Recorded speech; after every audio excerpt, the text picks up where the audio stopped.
Noong Agosto 2005, may isang matandang babae na ang pangalan ay Daisy. Nasa ospital siya dahil malapit na ang oras niya. Sinimulan niyang ikwento sa anak niyang si Caroline kung paano itinayo ang istasyon ng tren noong 1918. Matapos mamatay ang anak niya sa digmaan, isang bulag na clockmaker ang naglaan ng lahat ng lakas at puso sa paggawa ng isang napakagandang orasan na isinabit sa istasyon sa araw ng inaugurasyon. Nang ilantad ang orasan, lahat ay nagulat dahil paatras ito tumatakbo. Ipinaliwanag ng clockmaker na ginawa niya ito bilang alaala para sa mga nawalan ng anak sa digmaan na parang nagbibigay ng pag-asa na baka bumalik pa sila. Pagkatapos noon, hindi na muling nakita ang clockmaker. Tapos, sinabi ni Daisy kay Caroline na kunin ang isang diary mula sa kanyang bag at basahin ito sa kanya. Ang diary ay pagmamay-ari ni Benjamin Button at nagsimula ang unang entry nito noong 1985 kung saan sinabi niyang ang pagkukwento ng kanyang buhay ang huling habilin niya. Nagsimula ang lahat noong 1918 pagkatapos ng unang digmaang pandaigdig. Habang nagdiriwang ang lahat sa labas, nagmamadaling pumunta si Thomas sa kanyang asawa pero namatay ito pagkatapos manganak. Agad na tiningnan ni Thomas ang kanilang sanggol at natakot siya sa nakita niya. Dahil sa takot at pagkabigla, binuhat niya ang sanggol at dali-daling tumakbo palabas ng bahay. Hindi tumitigil sa pag-iyak ang sanggol habang tumatakbo si Thomas papunta sa ilog at naisip niyang lunurin ang bata. Pero may pulis na nakakita sa kanya at hinabol siya. Takbo ng takbo si Thomas hanggang sa makahanap siya ng isang madilim na kalye kung saan may nakita siyang magandang bahay. Dito niya iniwan ang sanggol sa mga hagdan kasama ang lahat ng perang meron siya sa bulsa. Habang paalis si Thomas, lumabas ang magkasintahan mula sa bahay at aksidenteng nasagi ang sanggol kaya't lalo itong umiyak. Pinuksan ni Queenie ang kumot at natuklasan niyang mukhang matandang sanggol ang bata. Sinabi ng nobyo niya na dapat nilang dalhin ang sanggol sa pulis pero kinuha ito ni Queenie, dinala sa kanyang silid at itinago sa loob ng drawer. Tinawagan niya ang doktor na tumingin sa sanggol at natuklasan ang maraming karamdaman. Halos bulag na dahil sa katarata, may arthritis at osteoporosis. Sa tingin ng doktor, hindi tatagal ang buhay nito. Pero para kay Queenie, milagro ang sanggol at napagdesisyonan niyang alagaan ito. Pumunta siya sa itaas at ipinakilala ang sanggol sa mga matatandang nakatira sa bahay ampunan kung saan siya nagtatrabaho. Pinangalanan niya itong Benjamin at sinabi niyang anak ito ng kapatid niya. Hindi natakot ang mga matatanda sa itsura ni Benjamin at sa kabila ng sinabi ng doktor, lumaking malusog at malakas si Benjamin. Habang lumilipas ang mga taon, lumalaki ang katawan ni Benjamin pero mukhang matanda pa rin siya. Dahil nakatira siya sa bahay ampunan para sa matatanda, hindi niya iniisip na kakaiba ang itsura niya. Sa totoo lang, iniisip niya na kamukha lang niya ang lahat ng nasa paligid. Tinatawag niyang Mama si Queenie at umaasa siya rito sa maraming bagay tulad ng pagligo. Natututo siyang magbasa pero hindi siya makalakad at palaging nasa wheelchair. Minsan, naiisip ni Benjamin ang mga batang nasa bayan pero hindi siya pinapayagan ni Queenie na lumabas ng bahay. Ang tanging pagkakataong nakakalabas siya ay tuwing pupunta sila sa simbahan. Isang gabi, humingi ng tulong si Queenie sa pari. Sinabi ng pari na magagamot niya ang kawalan ng kakayahan ni Queenie na magkaanak at pagkatapos ay sinabi kay Benjamin na subukang maglakad. Matapos ang maraming pagsusumikap, tumayo si Benjamin pero agad din siyang bumagsak.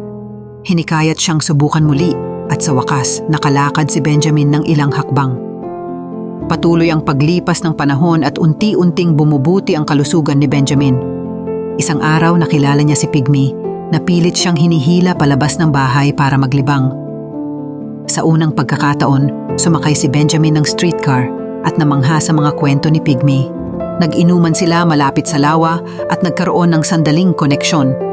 Pagkatapos ng kanilang oras na magkasama, nagpaalam si Pygmy dahil may pupuntahan siya at hindi na umabot si Benjamin sa huling streetcar kaya kinailangan niyang maglakad pa uwi gamit ang kanyang saklay. Gabi na nang makauwi siya at pinagalitan siya ni Queenie dahil sa pagtagal niya sa labas. Pero para kay Benjamin, ang unang pagkakataon na naranasan niya ang kalayaan ay isa sa pinakamagandang araw ng kanyang buhay. Noong 1930, medyo bumubuti na ang kalagayan ni Benjamin at nakakalakad na siya gamit ang tungkod. Nagdaos sila ng hapunan para sa Thanksgiving at doon nakilala ni Benjamin si Daisy, ang apo ng isa sa mga matatandang nakatira doon. Magkaedad sila ni Daisy kaya agad na nagkagusto si Benjamin sa kanya. Habang nasa salo-salo, inanunsyo ni Queenie na buntis siya at nakaramdam ng selos si Benjamin.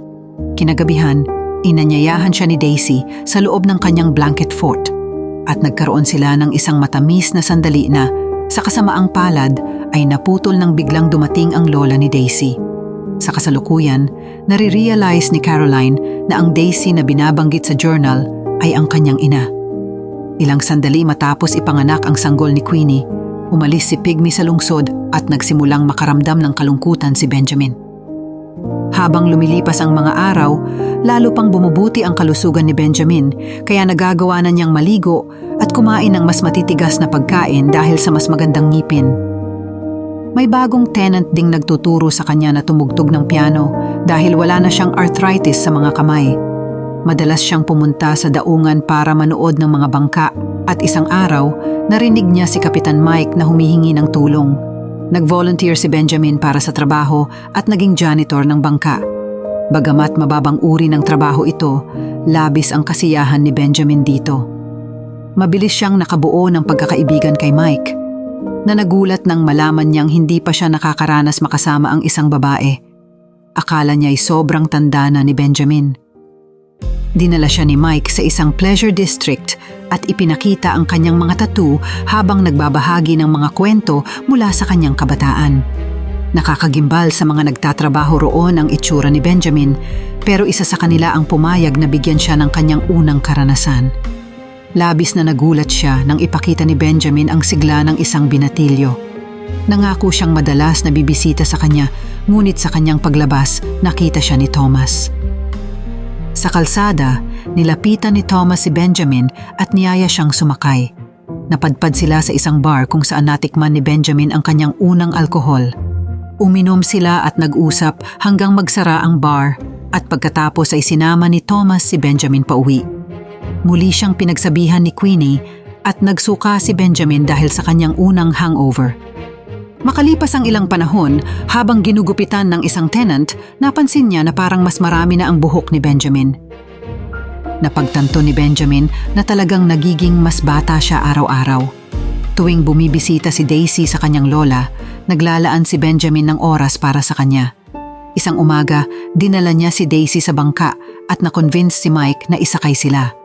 Nagsaya sila at nanood ng isang cruise ship na dumadaan na nagbigay ng inspirasyon kay Daisy na mangarap na makasakay sa isang ganong barko. Noong 1936, 17 taong gulang na si Benjamin at nagpasya na siyang umalis sa bahay. Matapos ang pamamaalam kay Queenie, pinakiusapan siya ni Daisy na huwag kalimutang sumulat sa kanya. Kumuha siya ng trabaho sa bangka ni Mike at sa kasalukuyan, natagpuan ni Caroline ang lahat ng postcards na ipinadala ni Benjamin kay Daisy sa mga nakaraang taon. Naglakbay si Benjamin mula sa isang daungan patungo sa iba't ibang lugar sa buong mundo at napalapit sa mga crew na naging parang pamilya na rin niya. Araw-araw, nararamdaman niyang mas malakas at mas bata siya. Madalas siyang makatanggap ng mga sulat mula kay Daisy na nag-aaral sa New York upang maging isang ballet dancer. Noong 1941, naabutan ng malakas na snowstorm ang bangka habang nasa northern Russia sila.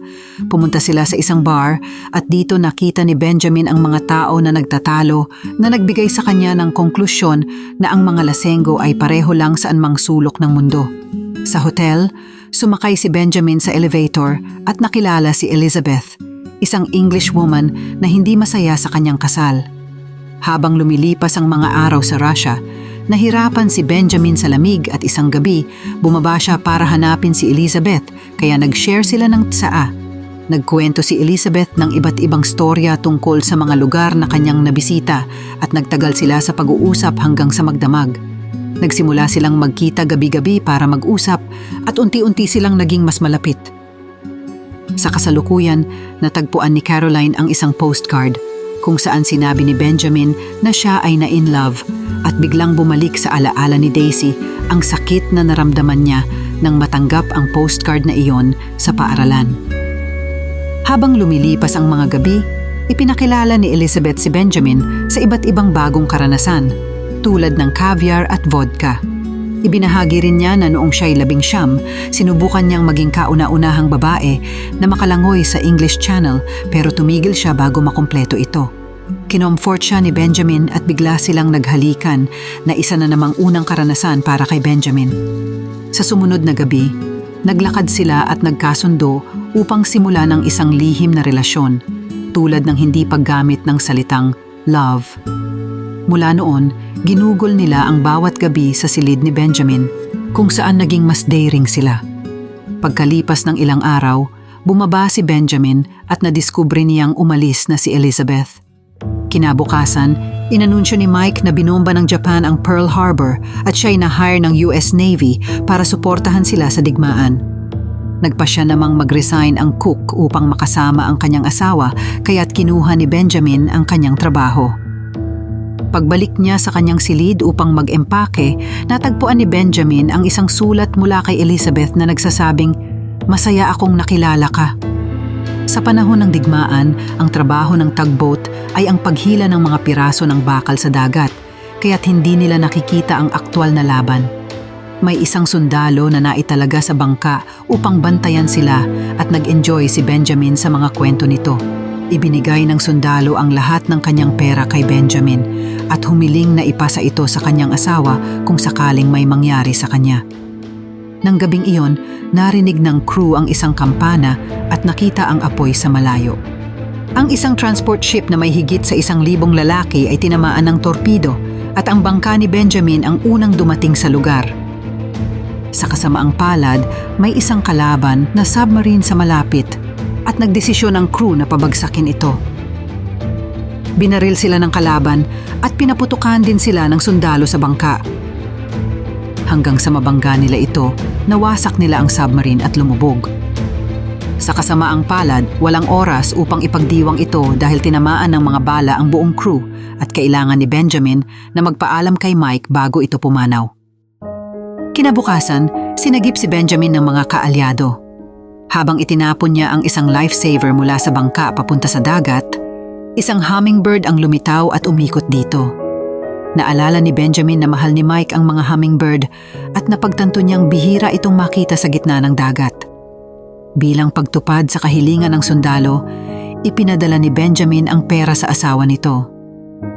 Noong 1945, sa edad na 26, bumalik si Benjamin sa kanilang tahanan ngunit mukha na siyang 50. Muling nagkita sila ni Queenie at nakita niya ang kapatid niyang dalagita na ngayon. Sa kasamaang palad, nalaman din niyang pumanaw na ang kasintahan ng kanyang ina ilang buwan na ang nakalipas. Muling nanirahan si Benjamin sa kanilang bahay at nagsimulang tumugtog ng piano para sa mga matatandang nakatira doon kung saan nakilala niya ang ilang mga pamilyar na mukha. Isang umaga, dumating si Daisy na ngayon ay ganap ng dalaga upang bisitahin ang kanyang lola. Sa una, hindi niya nakilala si Benjamin, pero nang sa wakas ay ma-realize niyang ito nga si Benjamin, agad siyang tumakbo upang yakapin ito. Habang kumakain, tuloy-tuloy ang kwento ni Daisy at napagtanto ni Benjamin na magkaiba na ang kanilang mga mundo ngayon. Laking gulat din niya na naninigarilyo na si Daisy. Pagkatapos ng hapunan, pumunta sila sa lawa at ipinakita ni Daisy ang kanyang mga dance moves bago halikan si Benjamin at yayaing makipagtalik. Ngunit nalito si Benjamin at tinanggihan siya kaya bumalik agad si Daisy sa New York. Habang lumilipas ang mga linggo, patuloy na bumabata at lumalakas si Benjamin. Isang gabi, dumating si Thomas upang makipagkita sa kanya gamit ang saklay dahil sa impeksyon sa paa. Naghapunan sila at inamin ni Thomas na may sakit siya at kaunting panahon na lamang ang natitira sa kanya. Pagkatapos ng hapunan, dinala ni Thomas si Benjamin sa kanyang pabrika ng mga botones at ipinakita ito sa kanya. Sa wakas, Inamin ni Thomas na siya ang ama ni Benjamin. Humingi siya ng tawad sa pag-abandona sa kanya at ipinakita ang isang larawan ng kanilang pamilya sa kanyang bahay. Ipinaliwanag kung ano ang nangyari sa ina ni Benjamin. Sinabi ni Thomas na nais niyang ipamana ang lahat kay Benjamin bago siya mamatay. Ngunit sa sobrang bigat ng balita, halos hindi makayanan ni Benjamin ito at umalis. Matapos ang matinding pag-iisip, napagdesisyonan ni Benjamin na bumalik kay Thomas. Magkasama silang pumunta sa lawa, pinanood ang tubig at sa wakas natagpuan ang kapayapaan sa kanilang nakaraan bago pumanaw si Thomas. Noong 1947, gamit ang perang minana mula kay Thomas, nagtungo si Benjamin sa New York upang panoorin si Daisy sa teatro. Lubos siyang naantig sa kanyang pagtatanghal. Pagkatapos ng palabas, pumunta siya sa backstage at laking gulat ni Daisy nang makita siya. Naging awkward ang kilos ni Daisy at tinanggihan ang alok ni Benjamin na maghapunan, pero inimbitahan siya nitong sumama kasama ang mga kaibigan. Sa dance club, hindi matiis ni Benjamin na makita si Daisy kasama ang bago nitong nobyo, kaya umalis siya. Hinabol siya ni Daisy at ipinaliwanag na hindi niya maaring ihinto ang kanyang buhay dahil lamang bumalik si Benjamin. Sa huli, pinakawalan siya ni Benjamin at hinayaan si Daisy na magpatuloy sa kanyang buhay. Sa kasalukuyan, ipinaliwanag ni Daisy na bumisita si Benjamin noon upang ikwento ang tungkol sa kanyang ama. Pero labis siyang nalulong sa sariling mundo kaya't nabigo niyang bigyan ng pansin si Benjamin. Ibinunyag din niya na siya ang kauna-unahang Amerikanang naimbitahang sumayaw kasama ang Bolshoi Ballet. Pagkatapos nito, sumali si Daisy sa isang ballet company sa Paris. Ngunit patuloy pa rin niyang naiisip si Benjamin na patuloy naman na tumutulong sa retirement home kung saan siya lumaki. Isang araw, nakatanggap si Benjamin ng isang sulat na nagsasabing nasagasaan si Daisy ng isang taxi. Agad na lumipad si Benjamin papuntang Paris upang bisitahin si Daisy sa ospital. Nabali ang kanang binti ni Daisy dahil sa aksidente na nangangahulugang tapos na ang kanyang karera sa pagsasayaw. Napansin ni Daisy na mukhang bata, gwapo, at halos perpekto na si Benjamin ngayon. Sa hiya at lungkot, sinabi niya kay Benjamin na lumayo na lamang sa kanyang buhay. Umalis si Benjamin sa ospital, ngunit nanatili sa Paris ng ilang panahon upang bantayan si Daisy mula sa malayo. Sa kasalukuyan, inamin ni Daisy na hindi niya alam na nanatili si Benjamin sa Paris para sa kanya. Sa kalaunan, umalis si Benjamin sa Paris at nagpasiyang maglayag gamit ang bangka ni Thomas. Kahit palagi niyang naiisip si Daisy, nagkaroon pa rin siya ng masasayang gabi kasama ang iba't ibang babae. Nakabili rin siya ng motor at madalas siyang maglakbay ng mag-isa sa mahabang mga biyahe, tinatamasa ang kalayaan at ang kanyang kabataan. Noong 1962, nagpunta si Daisy sa bahay ni Queenie upang makita si Benjamin. Nagyakapan sila at pagkatapos ng ilang kwentuhan, sa wakas ay nagkaroon sila ng unang pagkakataon na magkasama ng hindi awkward dahil nasa pareho na silang edad. Matapos nito, nagsimula silang maglakbay ng magkasama, tinatamasa ang isang magandang buhay sa piling ng isa't isa. Ngunit nang bumalik sila sa kanilang tahanan, labis ang lungkot ni Benjamin nang marinig ang balitang pumanaw na si Queenie.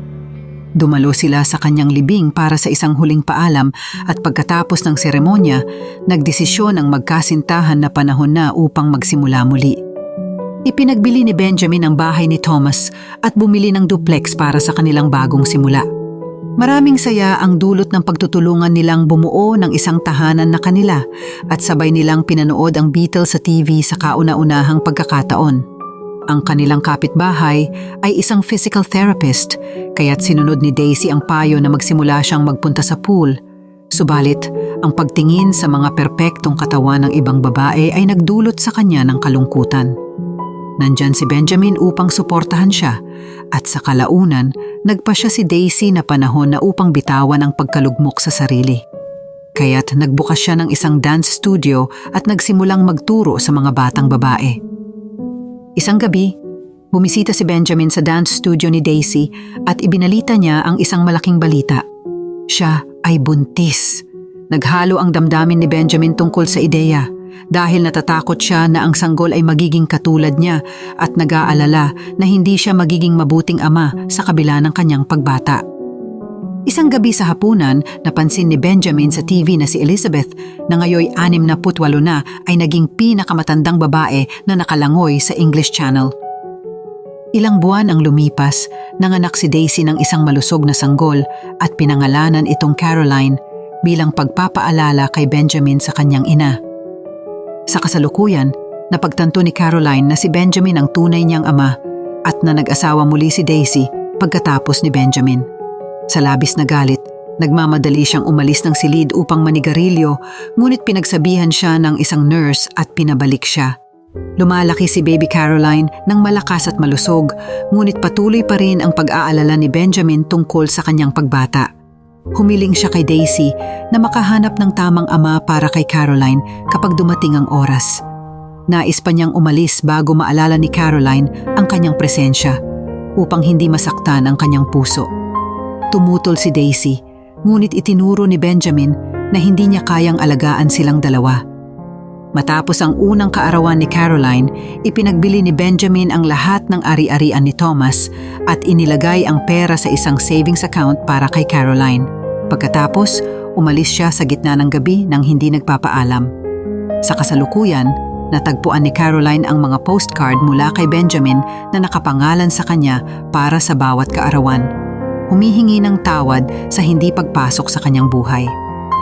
Nagsimula si Benjamin na maglakbay sa buong mundo, kumuha ng mga odd jobs kung saan-saan upang tamasahin ang buhay hanggat maaari. Isang gabi, pumunta si Benjamin sa dance studio na mukhang isang lalaking nasa 20 anyos. Nagkunwari si Daisy na siya ay isang kaibigan sa harap ni Caroline na hindi siya nakilala. Ngunit ang sandaling iyon ay naistorbo ng bagong asawa ni Daisy. Napansin ni Daisy kung gaano kabata si Benjamin at inamin niyang tama siya. Hindi niya kayang alagaan ang dalawang teenagers. Umalis siya kasama ang kanyang pamilya at nagpaalam na kay Benjamin. Ngunit mamayang gabi, dumaan si Daisy sa kanyang hotel para makipagtalik sa huling pagkakataon.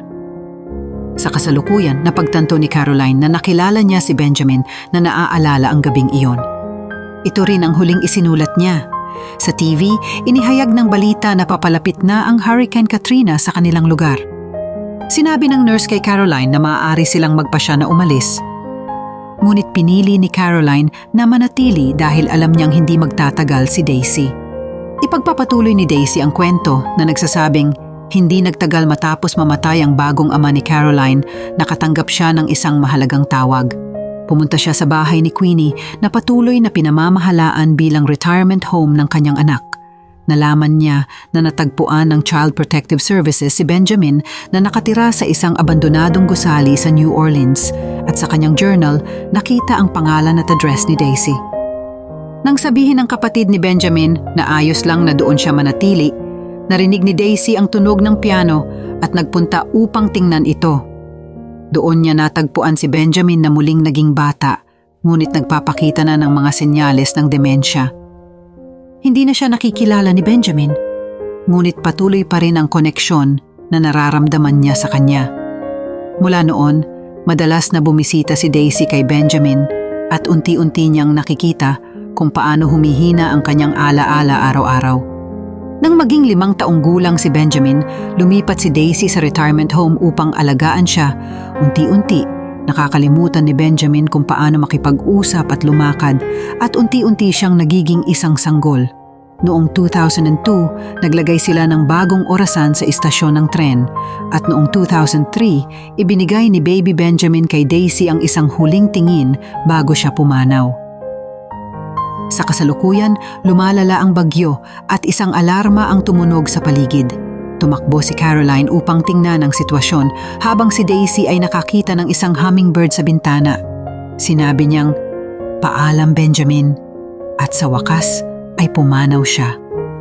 Ang bagyo ay nagdulot ng pagbaha sa iba't ibang gusali at umabot ito sa lumang orasan na nakatago sa isang basement. Please subscribe at paring ng notification bell icon para masubaybayan mo pa ang iba pang magagandang kwento. Pa-comment at like na din sa ilalim. Maraming salamat sa panonood.